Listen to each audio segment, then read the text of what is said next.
ಹಾಗಾದರೆ ಈ ಯುದ್ಧ ಸಾಕಾ? ನಾನು ವೆರೋನಾದಿಂದ ಹಿಂದಿರುಗುವ ದಾರಿಯುದ್ದಕ್ಕೂ ಅದನ್ನೇ ಯೋಚಿಸುತ್ತಿದ್ದೆ. ಅಕೌಂಟಿನಲ್ಲಿ ನನ್ನದೇ ಸಂಬಳದ ಮೊತ್ತ ಸಾಕಷ್ಟಿದೆ. ತುಂಬ ಶ್ರೀಮಂತಿಕೆಯ ಮೊತ್ತವಲ್ಲ. ಆದರೂ ಸ್ಕ್ಯಾಂಡಿನೇವಿಯಾದಲ್ಲಿ ಪುಟ್ಟದೊಂದು ಕೆಲಸ ಹುಡುಕಿಕೊಂಡು, ಸಾಧ್ಯವಾದರೆ ಲ್ಯಾವಿಗೂ ಒಂದು ಕೆಲಸ ಸಿಕ್ಕು ನೆಮ್ಮದಿಯಾಗಿ ಮಗುವಿನೊಂದಿಗೆ ಇದ್ದು ಬಿಡಬಹುದಾದಷ್ಟು ಹಣ ಇದೆ. ಇನ್ನು ಭಾರತದ ಸಹವಾಸ ಸಾಕು. ದೇಶಕ್ಕಾಗಿ ಏನೆಲ್ಲ ಮಾಡಿದ್ದೇನೆ, ಅದರಿಂದ ನಾನು ಉಪಕೃತ. ಆದರೆ ಭಯೋತ್ಪಾದಕರ ಮೇಲೆ ರಹಸ್ಯವಾಗಿ ದಂಡೆತ್ತಿ ಬಂದ ನಾವು ನಮ್ಮ ಇಬ್ಬರು ಧೀರ ಯೋಧರನ್ನು ಕಳೆದುಕೊಂಡೆವು. ಅದು ನನ್ನ ಸೋಲೆ ಅಲ್ಲವೇ? ಏನಾಯಿತು ನನ್ನ ಸಿಕ್ಸ್ತ್ ಸೆನ್ಸ್? ಇದು ಮನುಷ್ಯನೊಬ್ಬನನ್ನು ಅವನ ಅದೃಷ್ಟ ಧಿಕ್ಕರಿಸುವಂತಹ ಪರಿಸ್ಥಿತಿಯ? ನಾನು ಯೋಚನೆ ಮಾಡುತ್ತಿರುವಂತೆಯೇ ರೆಡ್ಡಿ ಮತ್ತು ಭೀಷಮ್ ಯೋಚನೆ ಮಾಡುತ್ತಿರಬಹುದು. ಆದರೆ ಅವರಿಬ್ಬರಿಗೂ ಗೊತ್ತಿರದಂತಹ ಅನೇಕ ಸಂಗತಿಗಳು ನನಗೆ ಗೊತ್ತಿವೆ. ಅವು ಎಂಥವನನ್ನು ಕಂಗೆಡಿಸುವಂತಹ ಸತ್ಯಗಳು. ಮುಂಬಯಿಯ ಹತ್ಯಾಕಾಂಡ ಕಂಡು ತಲ್ಲಣಿಸಿದ ಮಾಯ್ನೋ ಗಾಂಧಿ ತಕ್ಷಣ ಉಗ್ರರ ಮೇಲೆ ಈ ರಹಸ್ಯ ಯುದ್ಧ ಸಾರಿದ್ದರು. ಅಲ್ಲಿಯ ತನಕ ಪ್ರಶಾಂತ ಮೂರ್ತಿಯಂತೆ ಎಲ್ಲ ಸಹಿಸಿಕೊಂಡಿದ್ದ ಆಕೆ ಮುಂಬೈ ಹತ್ಯಾಕಾಂಡ ಕಂಡು ಬಡಬಾಗ್ನಿಯಂತಾಗಿದ್ದರು. 65ರ ಹೆಣ್ಣು ಮಗಳು. ಆವತ್ತಿನ ಆಕೆಯ ನಿಲುವು ಕಂಡು ರೋಮಾಂಚಿತನಾಗಿದ್ದೆ. ಅಕ್ಷರಶಃ ಆಕೆಗಾಗಿ, ಕೇವಲ ಆಕೆಗಾಗಿ ತಲೆಗೆ ಕಫನ್ ಕಟ್ಟಿಕೊಂಡು ಸಾವನ್ನು ನಿರೀಕ್ಷಿಸುತ್ತಲೇ ದೇಶದಿಂದ ಹೊರಬಿದ್ದೆ. ನಿಜಕ್ಕೂ ಲಷ್ಕರಿಗಳ ವಿರುದ್ಧ ಸೇಡು ತೀರಿಸಿಕೊಂಡಿದ್ದರು ಮಾಯ್ನೋ ಗಾಂಧಿ. ಆದರೆ ಪ್ರತ್ಯೇಕವಾಗಿ ಮಾಡಿಸಿದ ಕೊಲೆಗಳು, ಅವು ಎಷ್ಟು ಹಳೆಯ ಪ್ರಕರಣದ ಸೇಡುಗಳು. ಮನಸ್ಸಿನಲ್ಲಿ ಅದು ಎಂತಹ ಸರ್ಪ ವಿಷವನ್ನಿಟ್ಟುಕೊಂಡಿದ್ದರು. ನನ್ನಂತಹ ಎಷ್ಟು ಜನ ಯೋಧರನ್ನು ಹರಿದ್ವಾರದ ಮನೆಗೆ ಕರೆದು ಹಣ್ಣು ಹಚ್ಚಿ ಮಕ್ಕಳಿಗೆ ಕೊಟ್ಟಂತೆ ಕೊಟ್ಟು ಕಾಫಿ ಮಾಡಿಕೊಟ್ಟು ಬೆನ್ನ ಮೇಲೆ ಮಮತೆಯಿಂದ ಕೈಯಿರಿಸಿ ಸುಜಲಾಂ ಸುಫಲಾಂ ಒಂದೇ ಮಾತರಂ ಅದೆಷ್ಟು ಇಂತಹ ರೋಮಾಂಚನಗಳನ್ನು ಮೂಡಿಸಿದ್ದರೋ. ಇದಕ್ಕೇನ ಸಾಯುವವನಿಗೆ ಮರೆತು ಹೋಗಿರುವಂತಹ 27 ವರ್ಷಗಳ ಹಿಂದಿನ ಫಿರಂಗಿ ಹಗರಣ ಮುಚ್ಚಿ ಹಾಕಲಿಕ್ಕಾಗಿ ಏನ? ಅದು 1984ರ ಬೋಫೋರ್ಸ್ ಫಿರಂಗಿ ಹಗರಣ. ಎಕ್ಸಾಕ್ಟ್ಲಿ. ಅವನು ಸಿಸಿಲಿಯ ಮ್ಯಾಸ್ಕಲಿ. ಅವನು ಭಯಂಕರ ಪಾಕಡ ಮನುಷ್ಯ. ಅವನೇನು ಹೊಸಬನ ಭಾರತಕ್ಕೆ? 1960ರಲ್ಲೇ ಬಂದು ಸೂಟ್ ಕೇಸ್ ಹಿಡಿದು ದಿಲ್ಲಿಯಲ್ಲಿ ಇಳಿದಿದ್ದ. ಇಟಲಿಯಲ್ಲಿ ಎನಿ ಎಂಬ ಕಂಪನಿಯ ರೆಪ್ರೆಸೆಂಟೇಟಿವ್ ಆಗಿ ಭಾರತಕ್ಕೆ ಬಂದಿದ್ದ. ಅದೇ ಕಂಪನಿ ಮಿಲಾನಿನ ಬಳಿಯ ಸ್ನ್ಯಾಂಪ್ರೊಗೆಟ್ಟಿ ಎಂಬ ಕನ್ಸ್ಟ್ರಕ್ಷನ್ ಬ್ರಾಂಚ್ ಹೊಂದಿದೆ. ಮೊದಲಿಗೆ ಅವನು ಅಂತಹ ಯಶಸ್ಸೇನೂ ಕಾಣಲಿಲ್ಲ. ಆದರೆ ಯಾವಾಗ 1968ರಲ್ಲಿ ರಾಜೀವ್ ಗಾಂಧಿ ಮಾಯ್ನೋ ಅವರನ್ನು ಮದುವೆ ಆದನೋ, ಇವನು ರಾತ್ರೋರಾತ್ರಿ ಹೆಸರಾಗಬಿಟ್ಟ. ಒಟಾವಿಯೋ ಕ್ವಾಟ್ರೋಚಿ.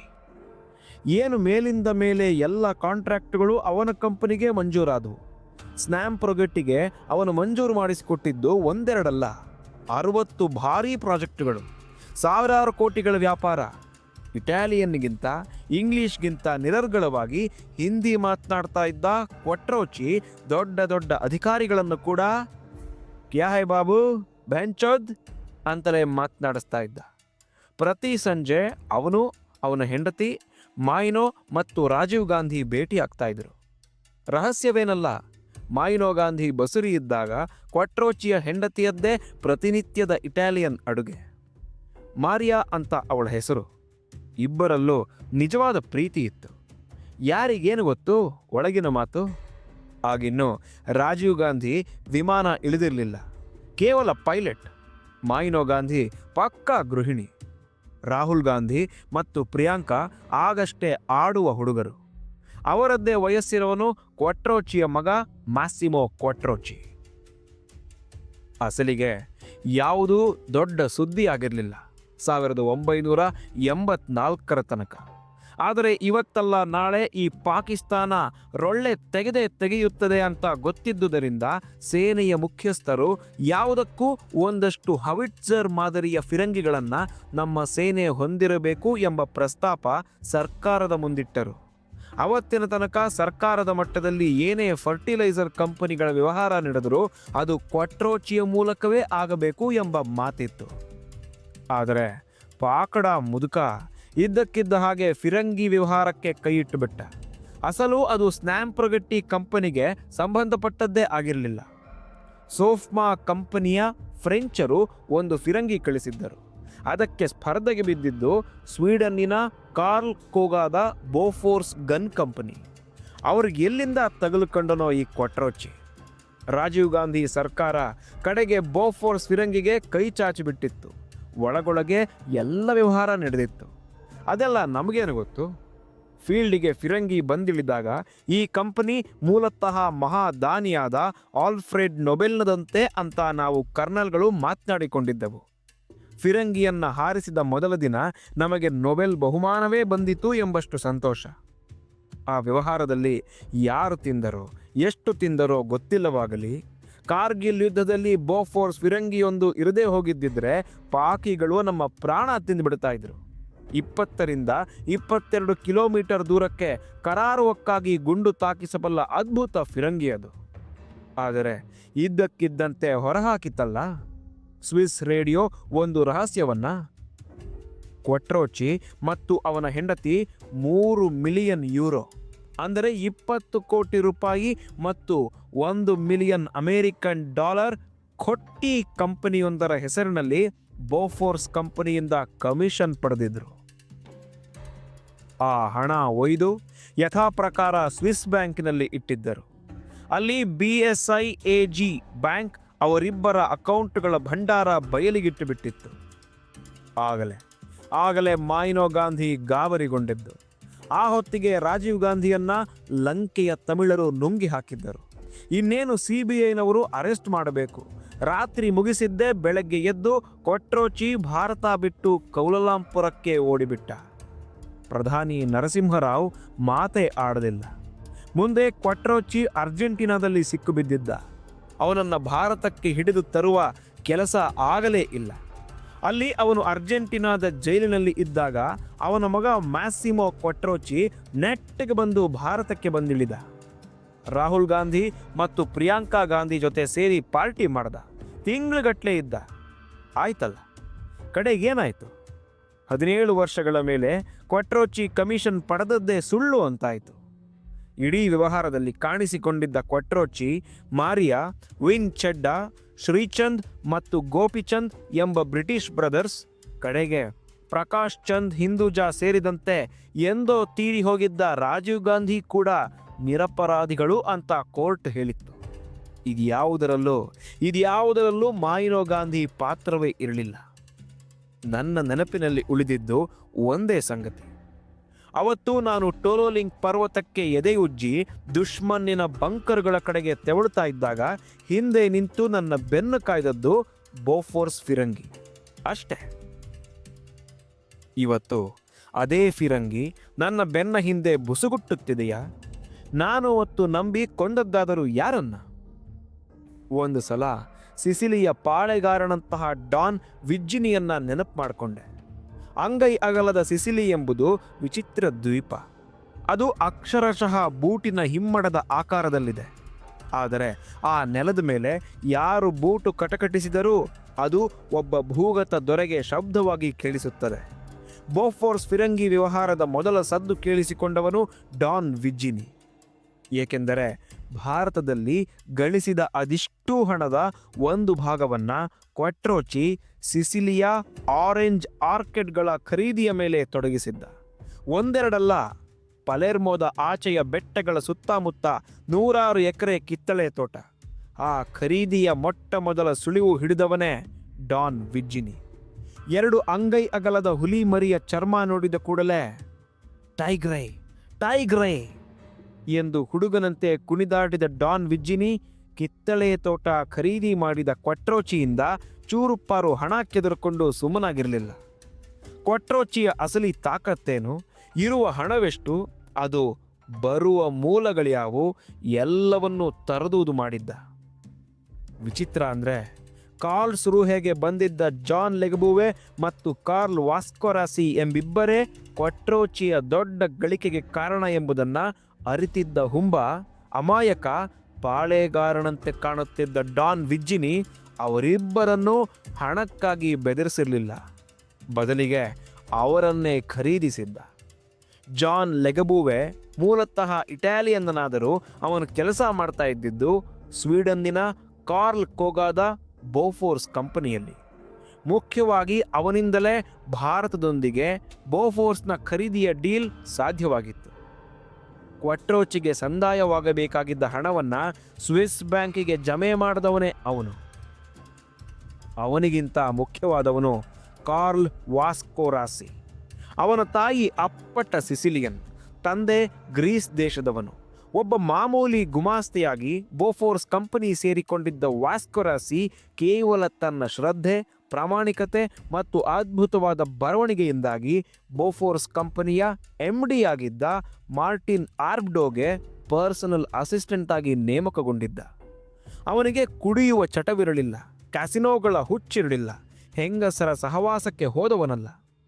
ಆದರೆ ಡಾನ್ ವಿಜ್ಜಿನಿ ತಿಂಗಳಗಟ್ಟಲೆ ಅವನನ್ನು ಪಳಗಿಸಿ ಅದೆಲ್ಲವನ್ನೂ ಕಲಿಸಿದ್ದ. ಆನಂತರವೇ ಅವನು ತನ್ನ ವ್ಯವಸ್ಥಿತ ಕಾರ್ಯಾಚರಣೆ ಆರಂಭಿಸಿದ್ದು. ಡಾನ್ ವಿಜ್ಜಿನಿ ಎಂತಹ ಪ್ರಳಯಾಂತಕನೆಂದರೆ ಜಾನ್ ಲೆಗಬುವೆ ಮತ್ತು ಕಾರ್ಲ್ ವಾಸ್ಕೋರಾಸಿಗೆ ಜಗತ್ತಿನಲ್ಲೇ ಯಾರಿಗೂ ಸುಳಿವು ಸಿಗದಂತೆ ಸ್ನ್ಯಾಮ್ ಪ್ರಗತಿಯಲ್ಲಿ ಕೆಲಸ ಕೊಡಿಸಿದ್ದ. ಬೋಫೋರ್ಸ್ನಲ್ಲಿ ಬರುತ್ತಿದ್ದ ಸಂಬಳಕ್ಕಿಂತ 2 ಪಟ್ಟು ಹೆಚ್ಚಿನ ಸಂಬಳ. ಆದರೆ ಅಲ್ಲಿಂದ ಕೆಲಸ ಬಿಟ್ಟು ಬರುವ ಮುನ್ನ 2 ಷರತ್ತು: ಕ್ವಟ್ರೋಚಿಗೆ ಸಂದಾಯವಾದ ಕಮಿಷನ್ ಹಣದ ವಿವರ ಮತ್ತು ಬೋಫೋರ್ಸ್ ಕಂಪನಿಯ MD ಮಾರ್ಟಿನ್ ಆರ್ಬ್ಡೋನ ಡೈರಿಯ ಕೆಲವು ಅತಿ ಮುಖ್ಯ ಪುಟಗಳ ಜೆರಾಕ್ಸ್ ತರಬೇಕು. ಅವರಿಗೆ 3 ತಿಂಗಳ ಸಂಬಳದ ಮುಂಗಡವನ್ನು ಡಾನ್ ವಿಜ್ಜಿನಿ ಖುದ್ದಾಗಿ ಕೊಟ್ಟಿದ್ದ. ಇಷ್ಟನ್ನೆಲ್ಲ ಮಾಡಿ ಕೈಯಲ್ಲಿ ಪ್ರತಿಯೊಂದರದು ದಾಖಲೆ ಇಟ್ಟುಕೊಂಡು ಒಟಾವಿಯೋ ಕ್ವಟ್ರೋಚಿಯ ಮುಂದೆ ಬ್ಲ್ಯಾಕ್ ಮೇಲಿನ ದಾಳ ಉಳ್ಳಿಸಿ ನೇರ ಪ್ರಶ್ನೆ ಕೇಳಿದ್ದ: ಎಷ್ಟು ಕೊಡ್ತೀಯ? ಈ ಒಟ್ಟಾರೆ ಕೆಲಸಕ್ಕೆ ಡಾನ್ ವಿಜ್ಜಿನಿಗೆ ಸಹಾಯ ಮಾಡಿದವನು ಟ್ಯೂರಿನ್ನಿನ ಕಂಪನಿಯೊಂದರ ಅಧಿಕಾರಿ ಡೇವಿಡ್ ಡೊಮೆಂಟಿನೋ. ಆದರೆ ಸಿಸಿಲಿ ಎಂಬುದು ರಕ್ತದಾಹದ ನಾಡು ಎಂಬ ಸಂಗತಿ ಕ್ವಟ್ರೋಚಿಗೆ ಬಹುಶಃ ಮರೆತೇ ಹೋಗಿತ್ತು. ಸುಮಾರು 30 ವರ್ಷ ಭಾರತದಲ್ಲಿ ಇದ್ದ ಅವನು ಪಕ್ಕಾ ಇಂಡಿಯನ್ ಆಗಿಬಿಟ್ಟಿದ್ದ. ತನಗೆ ಅಡ್ಡ ಬಂದವರನ್ನ ರಾಜೀವ್ ಗಾಂಧಿಗೆ ಹೇಳಿ ಅರ್ಧ ಗಂಟೆಯಲ್ಲಿ ಪಕ್ಕಕ್ಕೆ ಸರಿಸಿಬಿಡಬಲ್ಲ ತಾಕತ್ತು ಬೆಳೆಸ್ಕೊಂಡಿದ್ದ. ಖುದ್ದು ಕ್ವಟ್ರೋಚಿಗೆ ಭಾರತೀಯ ಅಧಿಕಾರಿಗಳು ಹೆದರ್ತಾ ಇದ್ರು. ಎಂತೆಂಥವರನ್ನು ಬೆಂಚೋದ್ ಎಂದು ಸಲುಗೆ ಬೆರೆತ ಅಧಿಕಾರದಿಂದ ಮಾತನಾಡಿಸ್ತಾ ಇದ್ದ. ಅಂಥವನು ಪುಟ್ಟ ಸಿಸಿಲಿಯ ಒಬ್ಬ ಮಾಮೂಲಿ ಮುದುಕ ಡಾನ್ ವಿಜ್ಜಿನಿಗೆ ಹೆದರ್ತಾನ. ಕಿತ್ತಳೆ ತೋಟದ ಬೇಲಿ ಕಾಯಲಿಕ್ಕೆ ಎಷ್ಟು ಹಣ ಬೇಕು ಕೇಳು. ಫಿರಂಗಿ ವ್ಯವಹಾರದ ಬಗ್ಗೆ ಮಾತನಾಡುವಷ್ಟು ಉದ್ದಕ್ಕೆ ಬೆಳೆದಿಲ್ಲ ಇಟಾಲಿಯನ್ ಶಾರ್ಟ್ ಗನ್ ಅಂದಿದ್ದ ಕ್ವಟ್ರೋಚಿ. ನಿನ್ನ ಮಗ ಮ್ಯಾಸಿಮೋ ತಲೆಗೆ ಗುಂಡಿಕ್ತೀನಿ ಅಂದಿದ್ದ ಡಾನ್ ವಿಜ್ಜಿನಿ. ಅವನು ಮೂರ್ಖ.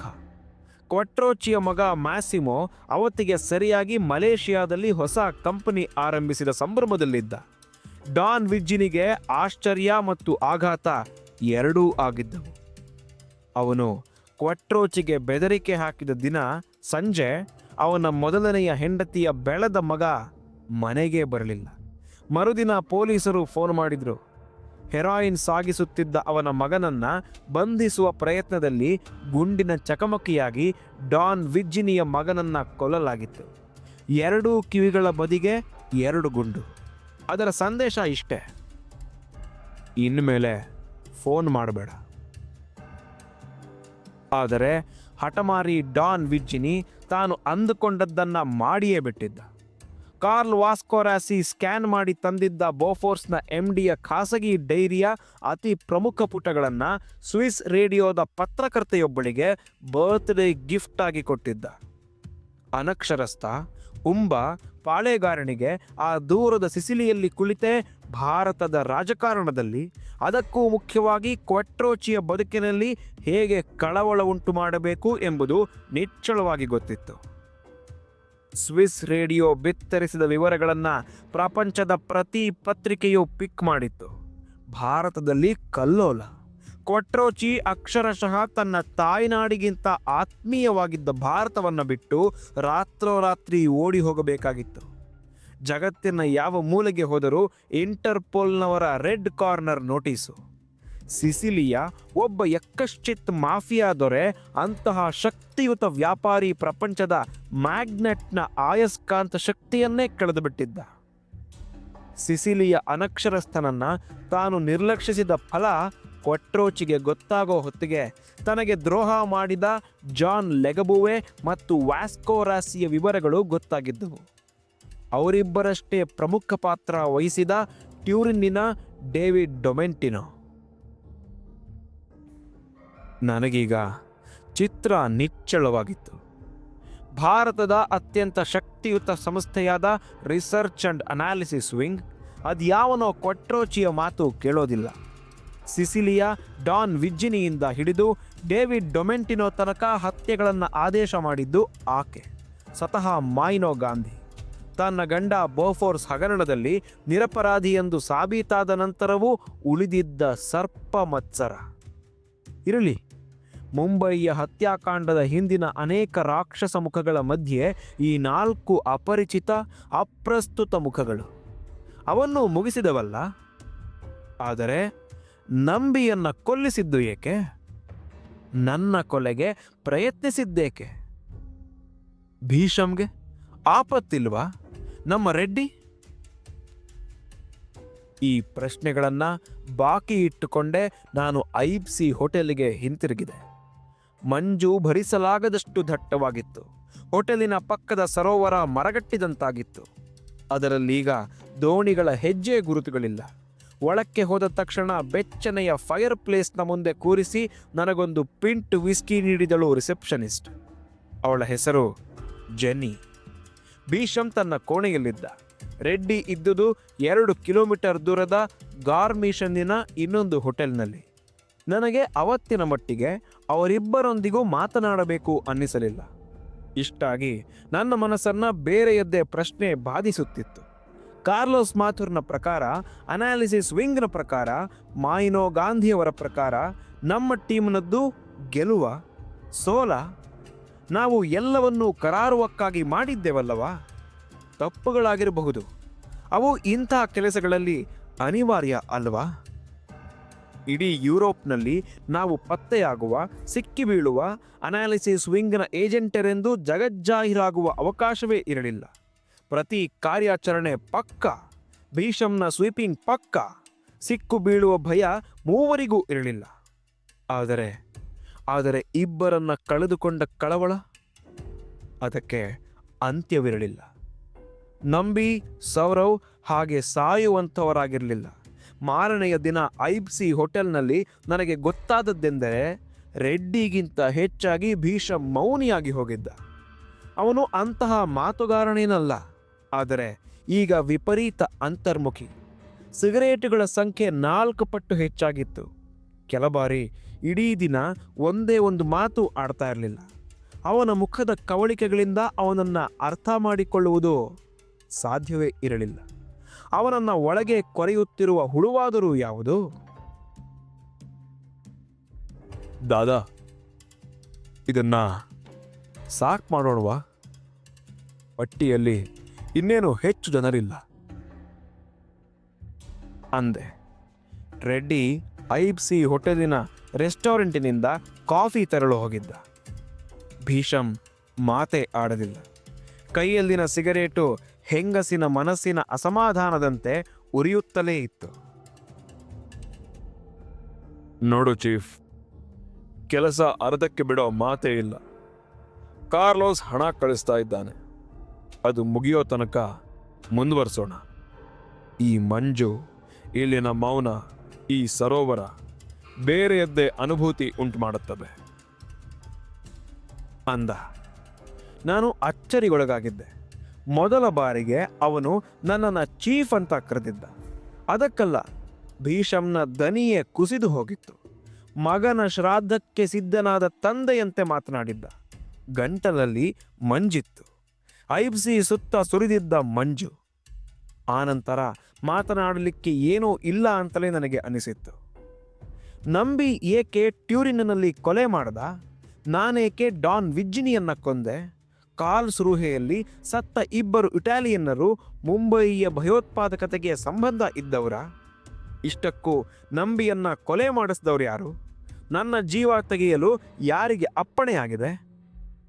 ಓಹೋ, ಇದನ್ನೆಲ್ಲ ನಾನು ವಿಚಾರಿಸಿ ತನಿಖೆ ಮಾಡಿ ಬಂದಿದ್ದೆ. ಆದರೆ ಭೀಷಮ್ನೊಂದಿಗೆ ಅದನ್ನೆಲ್ಲ ಮಾತನಾಡೋದರಲ್ಲಿ ನನಗೆ ಅರ್ಥ ಕಾಣಲಿಲ್ಲ. ನನಗೆ ಕೇವಲ ಸತ್ಯಗಳು ಗೊತ್ತಿದ್ದವು. ಭೀಷಮ್ಗೆ ಇಂತಹ ಕ್ರಿಯೆಗಳ ಹಿಂದೆ ಇರುವಂತಹ ಇಡೀ ಸಿದ್ಧಾಂತ ಗೊತ್ತಿತ್ತು.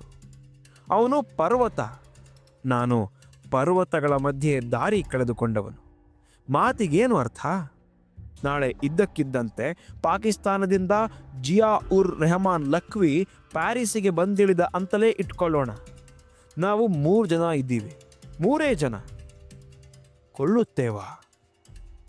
ಲಿಕ್ಟನ್ಸ್ಟೈನಿನ ಬ್ಯಾಂಕಿನ ಅಕೌಂಟಿನಲ್ಲಿ ಹಣವೊಂದು ಇದ್ದದ್ದೇ ಆದರೆ ಖಂಡಿತ ಕೊಲ್ಲುತ್ತೇವೆ. ಆದರೆ ಹಣ ಇರುತ್ತದಾ? ಮೊದಲ ಬಾರಿಗೆ ನನ್ನಲ್ಲಿ ಅನುಮಾನ ಮೊಳಕೆ ಒಡೆದಿತ್ತು. ಐಬ್ಸಿಯಲ್ಲಿ ಮಂಜು ಸುರಿಯುತ್ತಲೇ ಇತ್ತು. ಹೋಟೆಲಿನಿಂದ ಹೊರಬಿದ್ದರೆ ಅನತಿ ದೂರದಲ್ಲೇ ರೋಪ್ ಕಾರ್ ನೇರವಾಗಿ ಜರ್ಮನಿಯ ಅತ್ಯಂತ ಎತ್ತರದ ಜುಕ್ಸುಚ್ಪೆ ಶಿಖರದ ಮೇಲಕ್ಕೆ ಕರೆದುಕೊಂಡು ಹೋಗುತ್ತದೆ. ಶಿಖರದ ತುದಿ ಹತ್ತಿ ನಿಂತರೆ ಏನೋ ಧನ್ಯ ಭಾವ. ಯಾಕೋ ಅಳು ಬರುತ್ತದೆ. ನೆನಪು ಅಮ್ಮನದ್ದ, ಲ್ಯಾವಿಯದ್ದ, ಅಪ್ಪನದ್ದ ಅಥವಾ ಹಿಮವಂತನದ್ದ? ನಾನು ಸುಮ್ಮನೆ ನಿಲ್ಲುತ್ತೇನೆ. ಸುತ್ತ ನಿಂತ ಆಲ್ಪ್ಸ್ ಪರ್ವತ ಶ್ರೇಣಿ, ಎಲ್ಲೋ ರೆಕ್ಕೆ ಪಡಪಡಿಸಿ ಹಾರುವ ಮೈನಾ ಹಕ್ಕಿ. ಇಂತಹ ಶಿಖರ ಹತ್ತಿ ನಿಂತಾಗಲೇ ಅಲ್ಲವಾ ವೈರಾಗ್ಯದ ಭಾವ ಮೂಡುವುದು. ಈ ಶಿಖರಗಳ ಸನ್ನಿಧಿಯಲ್ಲಿ ಮನುಷ್ಯ ಎಷ್ಟು ಚಿಕ್ಕವನು ಅನ್ನಿಸುತ್ತಾನೆ ಅಲ್ವಾ? ಕಾರ್ಲೋಸ್ ಮಾಥುರ್? ಓಹೋ, ಲಖ್ವಿ ಕೂಡ ಈ ಹಿಮಶಿಖರದ ಎದುರು ಕ್ರಿಮಿ. ನಾನು ಸುಮ್ಮನೆ ಸುತ್ತ ಹರಡಿದ ಹಿಮರಾಶಿಯನ್ನು ನೋಡ್ತಾ ಇದ್ದೆ. ಬರೀ ಹಿಮ, ವೈಟ್ ಶಿಟ್. ಅದರಲ್ಲಿ ಜೀವವೇ ಇಲ್ಲ. ನೀರಿರಬಹುದು, ಆದರೆ ಹಸಿರು ಮೊಳೆಯುವುದಿಲ್ಲ, ತೆನೆ ತೊನೆಯುವುದಿಲ್ಲ. ಸಾವಿರಾರು ಅಡಿ ಎತ್ತರದ ಶಿಖರಗಳಿಗೆ ಹಿಮದ ಅಭ್ಯಂಜನ, ಮೈ ತುಂಬ ಹಿಮಸಿಂಗಾರ, ಪಾದ ಮುಚ್ಚುವ ಹಾಗೆ ಆವರಿಸಿಕೊಂಡ ಹಿಮ. ಮುಟ್ಟಿದರೆ ಸೊಬಗಿಲ್ಲ, ಮುಟ್ಟಿ ಮೈ ಮರೆತರೆ ಮಲಗಿದ್ದಲ್ಲೇ ಸಾವು. ಹಿಮಕಂದರದಲ್ಲಿ ಸತ್ತು ಮಲಗಿದರೆ ದೇಹ ಕೊಳೆಯೋದೂ ಇಲ್ಲ. ಹಿಮ ಎಂಬುದು ಶ್ವೇತ, ಸ್ವಚ್ಛ. ಹಿಮ ಎಂಬುದು ವಿರಾಗದ ಸಂಕೇತ. ಹಿಮಕ್ಕಾಗಿಯೇ ಬಂದವನು ಹಿಮವಂತ, ಈಶ್ವರ. ಅವನು ಮಹಾಯೋಗಿ. ಆದರೆ ಅಲ್ಲೇ ಅಲ್ಲವೇ, ಆ ಹಿಮದ ನಡುವೆಯೇ ಅಲ್ಲವೇ ಅವನ ಕಣ್ಣು ತೆರೆದದ್ದು? 3ನೆಯ ಕಣ್ಣು. ಅದು ಹಿಮಾಗ್ನಿ. ಜುಕ್ಸುಚ್ಪೆ ಪರ್ವತದ ತುತ್ತ ತುದಿಯ ಮೇಲೆ ನಿಂತವನ ಬೆನ್ನ ಮೂಳೆ ನಡುಗಿದಂತಾಯಿತು. ನಾನು ವಿಸ್ಕಿ ಕುಡಿದಿರಲಿಲ್ಲ, ಸಿಗರೇಟು ಉರಿಯುತ್ತಿರಲಿಲ್ಲ. ಜೊತೆಯಲ್ಲಿ ಭೀಷಮ್ ಮತ್ತು ರೆಡ್ಡಿ ಇಬ್ಬರೂ ಇರಲಿಲ್ಲ. ಆದರೆ ಒಂದು ಹಿಮಾಗ್ನಿ ನನ್ನಲ್ಲಿ ಕಣ್ತೆರೆದಿತ್ತು. ಈ ಮುಸಲ ಯುದ್ಧಕ್ಕೆ ಅಂತ್ಯವಿಲ್ಲ. ಇದನ್ನು ಕೊನೆಗೊಳಿಸುವವನೇ ನಾನು. ಆದರೆ ಈ ಹಿಮಾಗ್ನಿಯ ತೆರೆಗಳಲ್ಲಿ, ಉರಿಗಳಲ್ಲಿ, ಬಿಚ್ಚು ಕಣ್ಣುಗಳಲ್ಲಿ, ಸುಡುವ ಬಡಬಾಗ್ನಿಯಲ್ಲಿ ಸುಟ್ಟು ಕರಕಲಾಗಿ ಹೋಗುವವರು ಯಾರು? ಯಾರ್ಯಾರು? ಕಾರ್ಲೋಸ್ ಮಾಥುರ್, ಮಾಯಿನೋ ಗಾಂಧಿ, ಲ್ಯಾವಿ, ಹಿಮವಂತ, ನಾನು? ಗೊತ್ತಿಲ್ಲ. ಹಿಮಾಗ್ನಿ ಮಾತ್ರ ಜಾಗೃತವಾಗಿದೆ. ಮುಂದೆ ಏನಾಯ್ತು ಕೇಳೋಣ.